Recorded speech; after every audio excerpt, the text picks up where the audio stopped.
Now, let's get into this with Teddy DiBiase. I may be, messing up his name, so I'll call him Teddy D, right? He's Junior. And then there's the Teddy D Senior. Now, Teddy D Senior is also known as the $1 Million Man, but Teddy D Junior is the son of the $1 Million Man. He's been charged. He has been charged in this welfare fraud that's part of the Brett Favre, scandal as well, with the MDHS, the Mississippi Department of Human Services, for this biggest welfare scandal where the TANF, Temporary Assistance of Needy Families funds, were misused. They were misappropriated.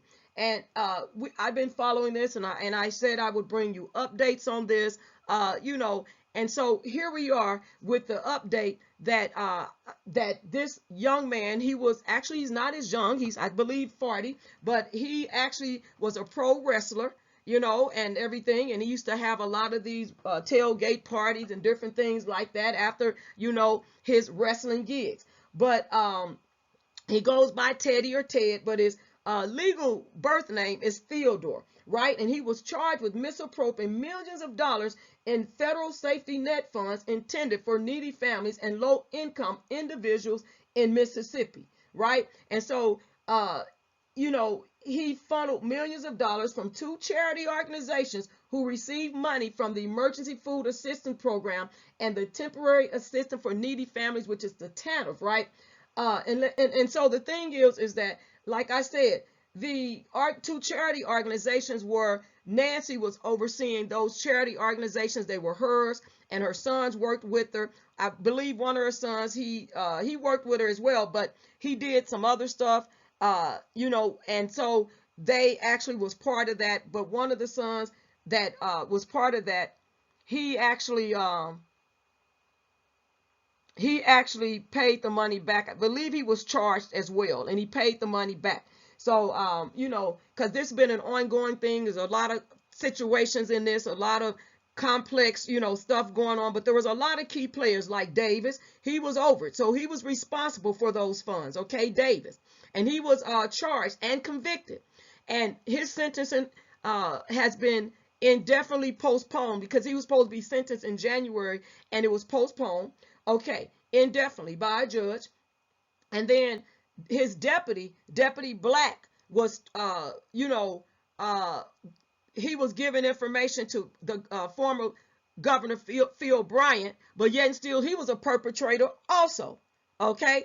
He was a perpetrator also in this case, the Deputy Black, who was the deputy for John Davis. Okay, then, Brett Favre was involved in this. His daughter was attending the University of Mississippi, and he wanted a new volleyball stadium built because his daughter played volleyball, okay? Brett Favre.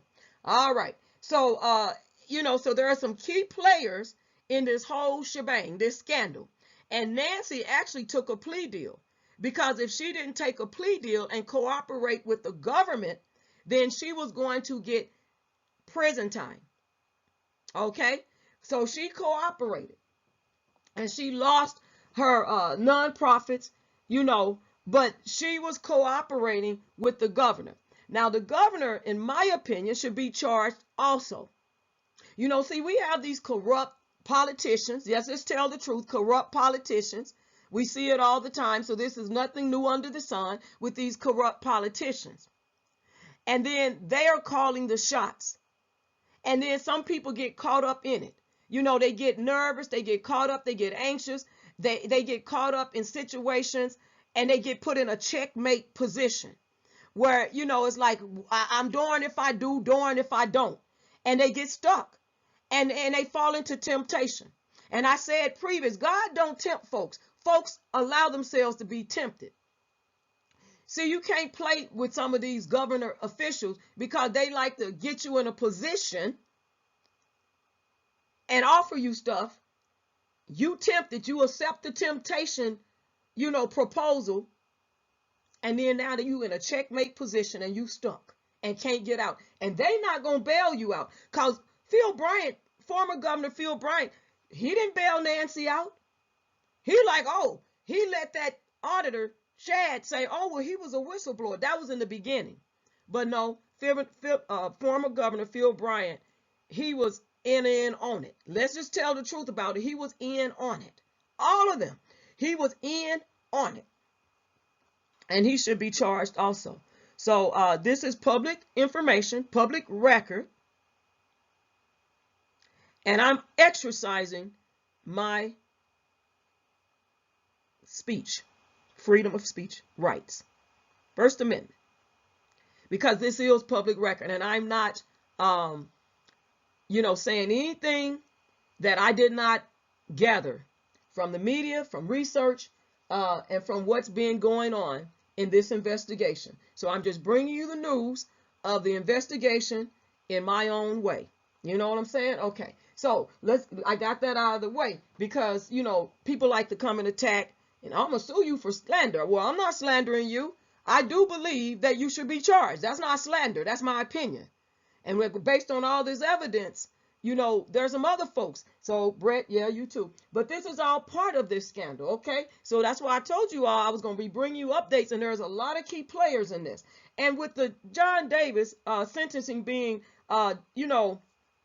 pushed back indefinitely, there's no tentative date or anything scheduled for him to be, another date scheduled for his sentencing to go to, to report to incarceration.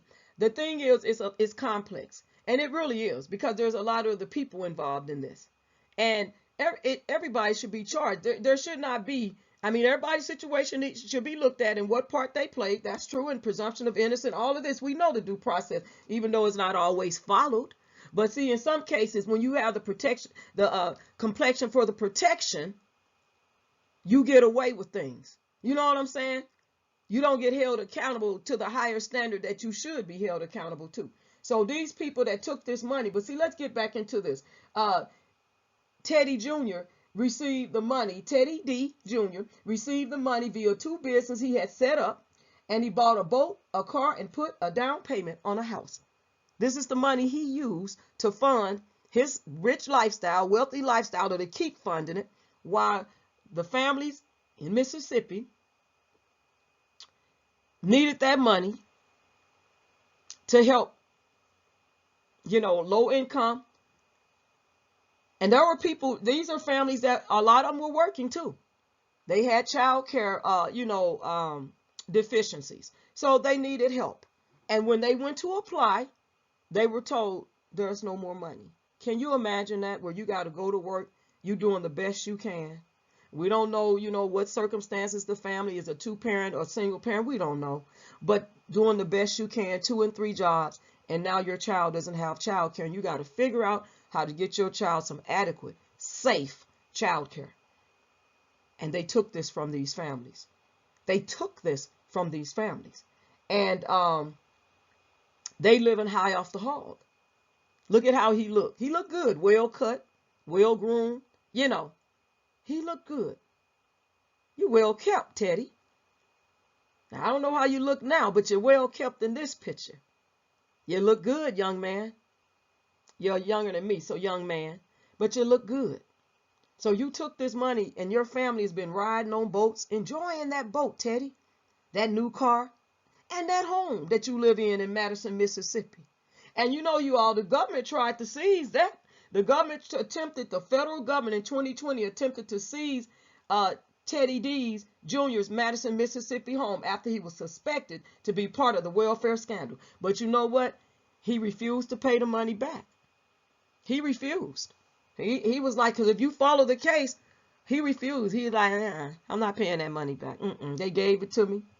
And I deserve it. That type of entitlement attitude. You deserve welfare money. You deserve taxpayers' money. People that have worked hard and paying their taxes regularly, and doing the right thing with the IRS and all of that. And you say that, and even state taxes. But you say, because some states don't have state taxes, I guess, but I know the state I reside in is both.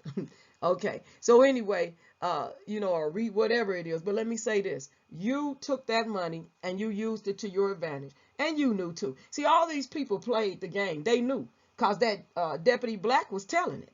He was telling it, but he also was gaining. He had a financial gain in it also, but he was telling. He was a perpetrator also, right? So that, that's where they at with that. And so among the charges filed against Teddy Jr. are 6 counts of wire fraud, 4 counts of money laundering, and 2 counts of theft concerning programs receiving federal funds. Now, the former WWE wrestler could face up to 120 years in prison if he is found guilty of all counts of wire fraud. The other charges carry up to 65 years. Now,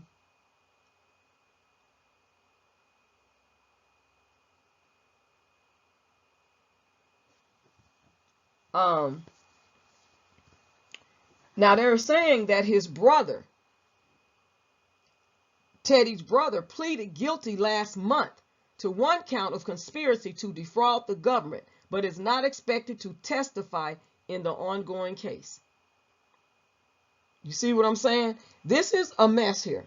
A big scandal, the biggest scandal, and stealing money is wrong, period, point blank. We know that. But, you know, it becomes a real problem when you're taking government money.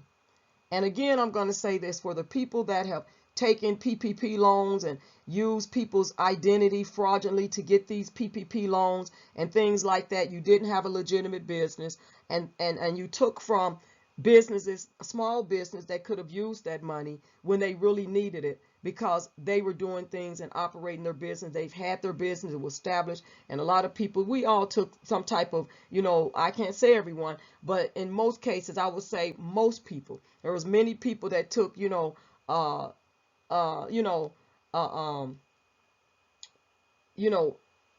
took a decrease in earnings, when it came to the pandemic. It affected a lot of people, big and small business, and even families, and we are aware of that. But at the end of the day, we should never be taking money that belongs to certain entities or organizations, and this money, or agencies, and this money that they use to fund their wealthy lifestyles and to build structures, brick and mortar buildings. This money belong to the Mississippi Department of Health Services, Human Services, and it's there's different entities or different allocations, and in that in that MDHS agency is the TANF area, where they're allocated so much money, in that TANF fund, where that goes to temporary needy families, temporary assistance to needy families.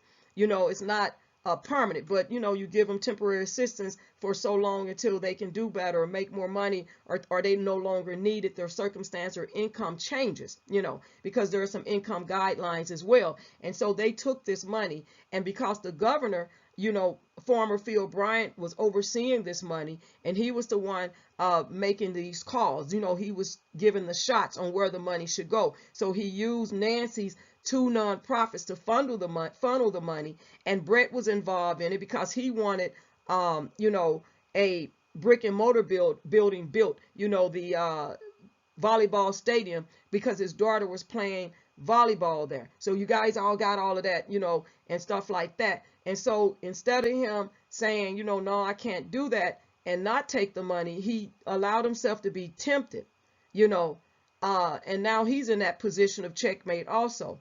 And he tried to get out of it. But see, the judge over there, Honorable Judge Faye Peterson, said no, it's unpersuasive and inapplicable, because he did know. And then he has his attorney talking some smack too, which we broke that down. That was broken down. So here this wrestler is, he needs to come clean too. He needs to come clean, because he took the money and he funded his continued his wealthy lifestyle with that money.